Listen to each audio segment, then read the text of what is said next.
Je n'étais qu'une jeune fille amoureuse, perdue dans mes émotions. L'amour, avec sa beauté éclatante, m'a emportée dans un tourbillon de promesses et de rêves.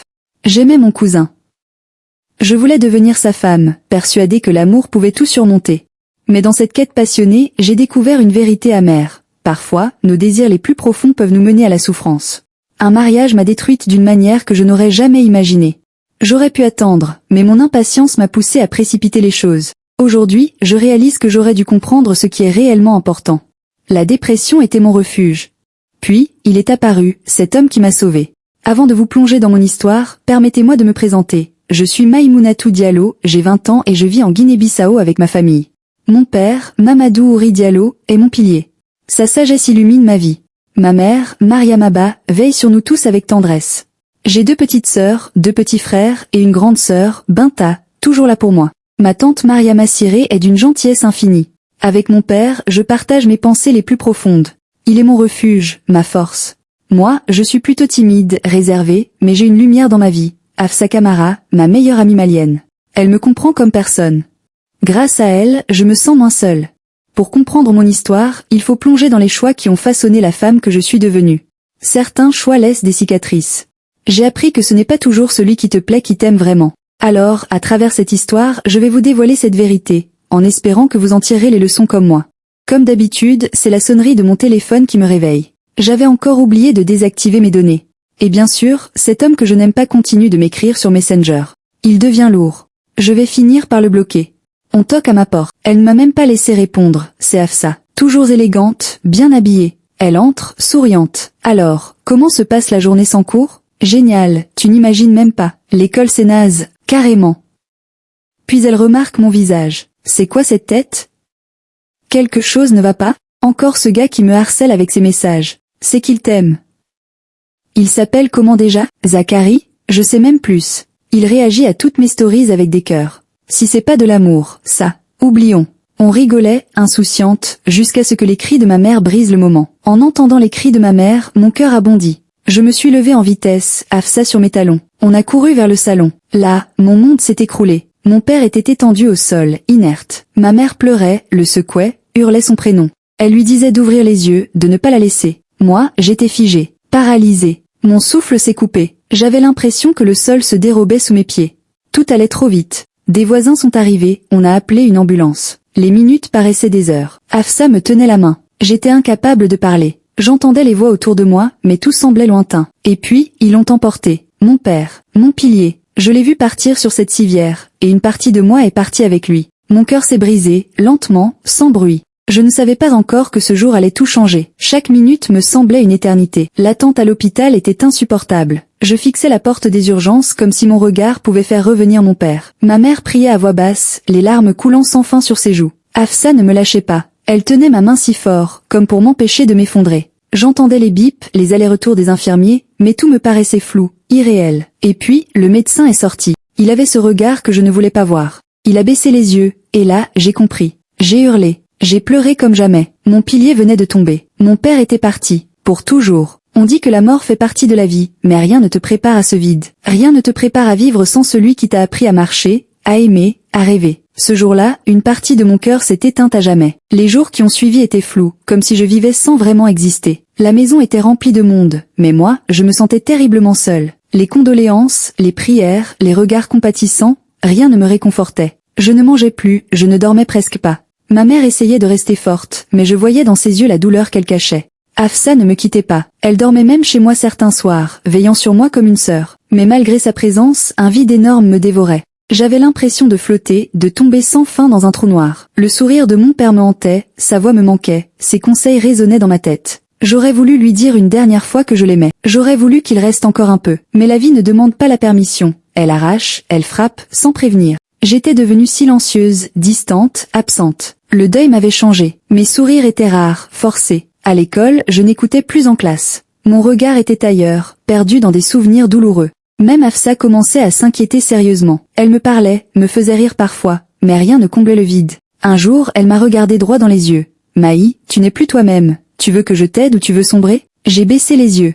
Je n'avais pas la force de répondre, parce qu'au fond, je ne savais pas. J'étais fatiguée. Fatiguée de tout. La nuit, je pleurais seule sous ma couverture, étouffant mes sanglots pour ne pas réveiller les petits. C'est là, dans ce silence lourd, qu'un message inattendu est arrivé. Pas de Zacharie, non. Un autre nom. Un autre visage. Un homme que je ne connaissais pas, mais dont les mots allaient doucement pénétrer mes ténèbres. Son message était simple. Bonsoir, je sais que tu ne me connais pas, mais je voulais juste te dire que ton regard dégage une tristesse profonde. J'espère que tu vas bien. Je suis restée figée. Comment pouvait-il lire ma douleur à travers une photo? Qui était-il? J'ai hésité à répondre. Puis, sans trop savoir pourquoi, j'ai écrit « Je vais, comme je peux ». Il s'appelait Idriss. Pas très bavard au début, mais d'une douceur rare. Il ne me posait pas trop de questions. Il était juste là, chaque soir, avec ses petits mots réconfortants. Je ne le connaissais pas, et pourtant, il devenait une présence familière. J'ai commencé à attendre ses messages, à sourire timidement quand je les recevais. Il ne me demandait rien. Il écoutait. Et dans ce silence entre deux écrans, j'ai senti pour la première fois depuis longtemps, mon cœur respirer à nouveau. Juste un peu.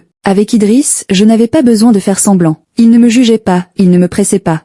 Il m'envoyait parfois de petites citations, des extraits de livres ou des messages drôles, juste pour me faire sourire. Je ne lui avais encore rien dit sur la mort de mon père. Je n'étais pas prête. Mais il sentait que j'étais fragile, brisée à l'intérieur. Un soir, il m'a écrit « Tu sais, on n'a pas besoin de se connaître depuis longtemps pour se comprendre. Parfois, deux âmes se reconnaissent dans le silence. » Ces mots ont résonné en moi. Je les ai relus plusieurs fois, les larmes aux yeux. Idriss était devenu mon échappatoire, mon petit souffle dans ce monde trop lourd. Hafsa avait remarqué mon changement. Elle m'a dit en riant « Il y a un garçon, c'est sûr. » J'ai simplement souri. Oui, il y avait un garçon. Mais cette fois, ce n'était pas une histoire de cœur précipité. C'était une présence qui pansait mes blessures. Un après-midi, Idriss m'a demandé « Est-ce que tu crois au destin, Maïmounatou ?» J'ai mis du temps à répondre. Le destin. Je ne savais plus quoi en penser. Avant, je croyais que tout était écrit, que l'amour devait vaincre. Mais après ce que j'avais vécu, je doutais de tout. Je lui ai simplement répondu « Je croyais. » Aujourd'hui, je me méfie. Il n'a pas insisté. Il m'a juste dit « Alors laisse-moi te prouver que parfois, le destin peut réparer ce qu'il a brisé. » Ces mots m'ont bouleversée. J'avais envie d'y croire, même si une partie de moi résistait. Il ne me parlait jamais de son passé, ni de ses blessures. Mais je sentais que lui aussi portait quelque chose. Il m'écrivait chaque matin « Bonjour, belle âme ». Et chaque soir « Bonne nuit, courageuse ». Ces simples mots étaient devenus des pansements. Petit à petit, sans que je ne m'en rende compte, Idriss commençait à reconstruire ce que la vie avait détruit en moi. Je ne savais pas à quoi ressemblait Idriss. Je n'avais jamais vu son visage, juste une photo de profil flou. Mais sa voix intérieure, ses mots, je les connaissais par cœur. Un soir, il m'a proposé qu'on s'appelle. Mon cœur a hésité. J'avais peur que cette magie disparaisse avec un simple appel. Mais j'ai accepté. Quand j'ai décroché, sa voix m'a enveloppée comme une couverture chaude. Douce, posée, rassurante. On a parlé pendant 2 heures. De tout, de rien. Il m'a fait rire, il m'a écouté. Et pour la première fois, je lui ai parlé de mon père. De cette douleur que je portais en silence. Il n'a pas dit grand-chose. Juste, il doit être fier de toi, là où il est. J'ai pleuré, encore. Mais c'était des larmes différentes. Des larmes qui libèrent. Cette nuit-là, je n'ai pas rêvé de douleur. J'ai rêvé d'Idriss, de sa voix, et d'un avenir qui, peut-être, n'était pas aussi sombre que je le pensais. Depuis cet appel, quelque chose avait changé. Idriss et moi, on s'écrivait toujours autant. Mais maintenant, il y avait cette complicité vocale, cette voix que je portais en moi toute la journée. Chaque soir, je guettais son thé là, comme une ado amoureuse. Et chaque soir, on parlait jusqu'à ce que l'un de nous s'endorme. Il connaissait désormais toutes mes cicatrices, tous mes silences, et il ne s'enfuyait pas. Au contraire, il s'approchait encore plus. Je lui ai envoyé une photo de moi, une vraie. Je tremblais. Et puis, il a répondu « Tu es magnifique, et ce que je vois dans tes yeux, c'est de la force. » J'ai relu ce message 10 fois. Il ne m'avait pas complimenté comme les autres. Il m'avait regardé, et moi, je me surprenais à vouloir le voir, lui aussi. Savoir si son regard était aussi doux que ses mots. Mais une peur me retenait. Et si le réel cassait tout? Et s'il me voyait, vraiment? Un soir, il m'a proposé une visioconférence. Mon cœur s'est emballé. Je n'étais pas prête. Je lui ai répondu. Pas ce soir, je suis pas coiffée. Il a ri, doucement, sans insister. Mais je sentais que ça viendrait, que tôt ou tard, il voudrait me voir, en vrai, au-delà des mots, au-delà de la voix. Ce soir-là, j'ai passé 1 heure devant le miroir, à imaginer sa réaction, à douter de tout. Et puis j'ai eu peur. Pas peur qu'il me rejette, peur que ce qu'on vivait devienne réel. Parce que dans le virtuel, j'étais libre, forte, mystérieuse. En vrai, je serais vulnérable. Il pourrait tout briser sans le vouloir. Pourtant, une part de moi brûlait de le regarder dans les yeux, de voir s'il souriait pour de vrai, s'il baissait les yeux comme il disait le faire quand il était ému. J'étais à 2 doigts de dire oui. Mais j'avais besoin de temps, encore un peu. Il a commencé à s'éloigner. Pas brusquement, mais subtilement. Moins de messages, moins d'appels. Et quand il répondait, c'était court, presque automatique. Je me suis demandé si j'avais trop attendu. Est-ce que mon refus de le voir avait brisé quelque chose? Je relisais nos anciens échanges, ces « je pense à toi », ces blagues, ces silences complices. Tout semblait si loin. J'ai voulu lui écrire, lui demander ce qui se passait, mais je me suis retenue, par fierté, ou par peur de la réponse. Peut-être avait-il rencontré quelqu'un d'autre, peut-être s'était-il lassé. Je me suis surprise à pleurer une nuit, sans bruit, juste les larmes qui coulaient, parce que je m'étais attachée. Parce que malgré l'écran, malgré la distance, il avait pris une place. Et là, cette place devenait vide. Un soir, j'ai craqué. J'ai pris mon téléphone, j'ai ouvert notre conversation, et j'ai écrit « Tu m'évites ?» 3 petits mots. Envoyé. Vu. Mon cœur battait à 1000 à l'heure. Pas de réponse. J'ai attendu. 1 heure. 2. Rien. Le lendemain, toujours rien. C'était clair. Il me ghostait. Je ne savais pas quoi penser. J'étais en colère, blessée, mais surtout déçue. Je méritais au moins une explication. J'ai passé la journée à faire semblant, à sourire alors que je m'effondrais à l'intérieur. Puis, 2 jours plus tard, un message est arrivé. Je suis désolée. J'ai merdé. J'ai peur de ce que je ressens pour toi. Mon souffle s'est coupé. Peur? Pourquoi la peur quand moi je n'attendais qu'une seule chose? Qu'il m'aime en retour? Je suis restée figée devant son message. J'ai peur de ce que je ressens pour toi. Cette phrase résonnait dans ma tête comme une chanson sans fin. Mais au fond, j'étais perdue. J'aurais dû être soulagée, heureuse même. Comment peut-on fuir quelqu'un juste parce qu'on l'aime? J'ai tapé une réponse. Supprimer. Supprimer encore. Retaper. Finalement, j'ai écrit. Et maintenant? Tu vas continuer à fuir ou tu vas te battre pour ce qu'on ressent tous les deux? J'ai hésité avant d'appuyer sur envoyer. Puis je l'ai fait.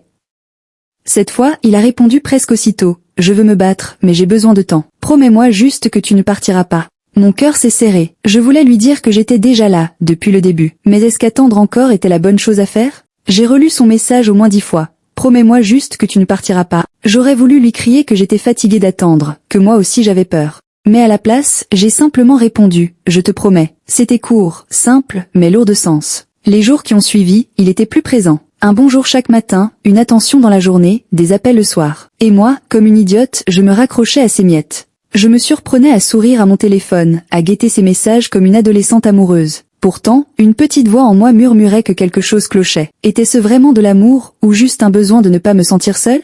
Mais à chaque fois que je pensais m'éloigner, il revenait avec des mots doux, des excuses, des regards qui me faisaient tout oublier. C'est ça, le piège. On s'accroche à ce qu'on croit être de l'amour, même quand ça fait mal. Un soir, il m'a dit, « Tu sais, je ne suis pas parfait. J'ai fait des erreurs, mais avec toi, j'ai envie d'être meilleur. » Ces mots-là, ils ont eu l'effet d'un sortilège. J'ai baissé toutes mes gardes, oublié tous mes doutes. Je l'ai cru. Parce que je voulais y croire. Parce que quand on aime, on pardonne trop vite. Je me suis remise à rêver, à faire des projets dans ma tête, à imaginer un « nous » plus solide, plus réel. Et lui, il était toujours aussi insaisissable. Parfois tendre, parfois distant. Comme une étoile filante qu'on aperçoit à peine avant qu'elle disparaisse. Et moi, je restais là, à fixer le ciel, espérant qu'il revienne briller. Mais l'amour, le vrai, ne doit pas faire douter. Il ne doit pas nous laisser le cœur vide quand l'autre s'éloigne. Et pourtant, je continuais de me convaincre que c'était normal. Que l'amour, c'était aussi souffrir un peu, ou beaucoup. Je me souviens du jour où j'ai réalisé que j'étais la seule à me battre pour nous deux. Lui, il venait quand il voulait, parlait quand ça l'arrangeait, disparaissait sans explication, puis revenait avec un « tu m'as manqué ». Et moi,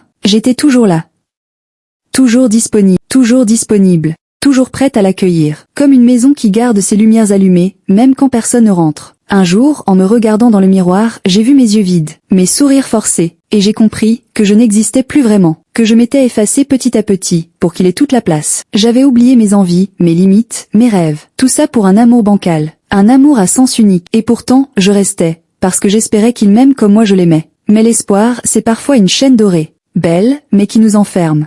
J'ai essayé de partir, plusieurs fois, mais il savait toujours quoi dire pour me retenir. Il avait cette voix douce, ce regard triste qui me faisait douter de mes propres décisions. Et chaque fois que je faisais mes valises, il posait ses mains sur moi comme pour rattraper ce qu'il avait laissé tomber. « Je vais changer », disait-il. Et moi, idiote d'amour, je croyais encore. Je croyais en lui plus qu'il ne croyait en nous. Mais l'amour, ce n'est pas des promesses sans acte. Ce n'est pas des regrets sans changement. C'est une présence réelle, une attention quotidienne. Et lui, il brillait par son absence, sauf quand il sentait que je glissais loin. Il tirait quand je lâchais. C'était devenu un jeu de cordes. Il relâchait quand je revenais. Un cycle épuisant. Et moi, au milieu, je me perdis. Je ne savais plus qui j'étais, ni ce que je voulais. Juste que je ne voulais plus souffrir ainsi. Mais mon histoire est loin d'être terminée. Si vous voulez découvrir la suite, restez connectés, abonnez-vous et activez la cloche de notification pour ne rien rater. Et surtout, dites-moi en commentaire si vous voulez vraiment connaître la suite de mon histoire. Parce que ce que je vais vous révéler ensuite, personne ne s'y attend.